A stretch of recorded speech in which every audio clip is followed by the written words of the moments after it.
बिस्मिल्लाहिर्रहमानिर्रहीम। आज हम इलेक्ट्रोस्टैटिक्स के चैप्टर में कूलम्स लॉ पढ़ेंगे। हमें ये तो पता चला कि चार्जेस जो हैं ये आपस में एक दूसरे को अट्रैक्ट करते हैं, अपनी तरफ खींचते हैं, और इसी तरीके से लाइक चार्जेस जो होते हैं, एक जैसे चार्जेस नेगेटिव नेगेटिव क्या करता है, एक दूसरे को रिपेल करते हैं। ऑपोजिट चार्जेस क्या करते हैं, एक दूसरे को अपनी तरफ खींचते हैं, और एक जैसे चार्ज एक दूसरे को दफा करते हैं, यानी वो रिपेल करते हैं। तो अब देखना ये है कि भाई कितना करते हैं, ये हमको मालूम करना है। तो कूलम्स क्या कहते हैं, एक फ्रेंच साइंटिस्ट है जिन्होंने ये बात कही कि दो चार्ज जो बॉडीज हैं, मिसाल के तौर पर अगर मैं इसको यहाँ पे कहता हूँ, ये मेरा Q1 है, ठीक है, और ये मेरा Q2 है। अगर ये मेरे पास दो चार्जेस हैं तो क्या है, ये आपस में एक, ये चार्ज जो है इस चार्ज को एक फोर्स लगा रहा है, और वो फोर्स क्या है, इसको Fa कहता हूं। और क्या है, इसी तरीके से ये चार्ज जो है इस चार्ज को एक फोर्स लगा रहा है, जिसको मैं कह लेता हूं ये Fb है, ठीक है। तो ये सारे चार्जेस क्या है, एक दूसरे के ऊपर क्या कर रहे हैं, ये फोर्स लगा रहे हैं। अगर ये सिमिलर चार्जेस होंगे, एक जैसे चार्जेस होंगे, तो क्या ये एक दूसरे को दफा कर रहे होंगे, ऑपोजिट यानी रिपल्स कर रहे होंगे।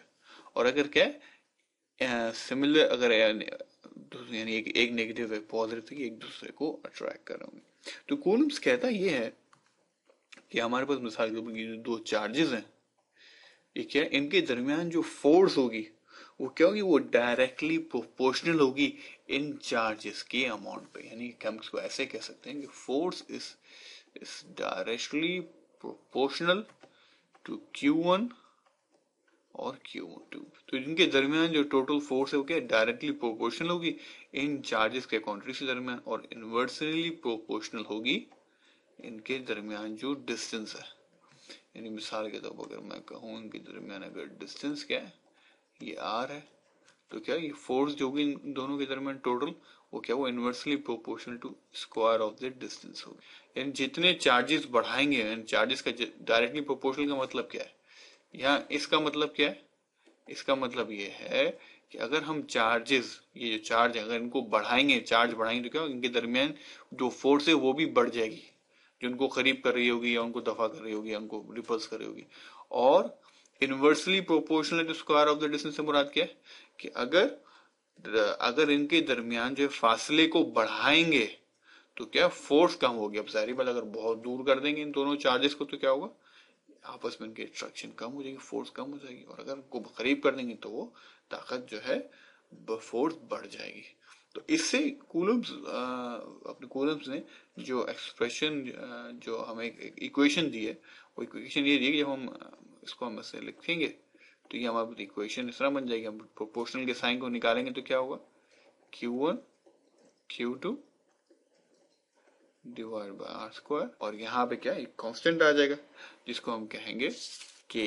तो ये हमारी जो है कूलम्स लॉ का हमारे पास ये जो है ये इक्वेशन आ गई। द वैल्यू ऑफ K जो है, ये तो ये उसके यूनिट्स पे डिपेंड करता है कि आप किस यूनिट्स में फोर्स को कैलकुलेट कर रहे हैं, और इस पे भी डिपेंड करता है कि आप कौन से मीडियम के अंदर इन दो चार्जेस को देख रहे हैं।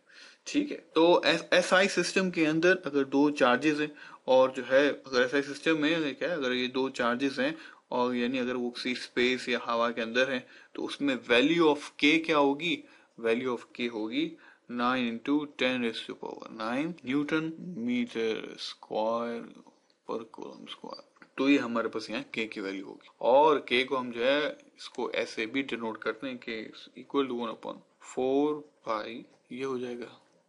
और इसको हम क्या कहते हैं, ये जिस मीडियम के अंदर ये दो चार्जेस होंगे, ये उसकी परमिटिविटी है। ठीक है, क्योंकि कि मिसाल के तौर पर अगर ये दो चार्जेस खला में तो डिफरेंट मामला होगा, अगर ये पानी के अंदर है तो अलग मसला होगा। तो जो मीडियम है उसके ऊपर ये चीज, ये फैक्टर डिपेंड करता है इस फोर्स का।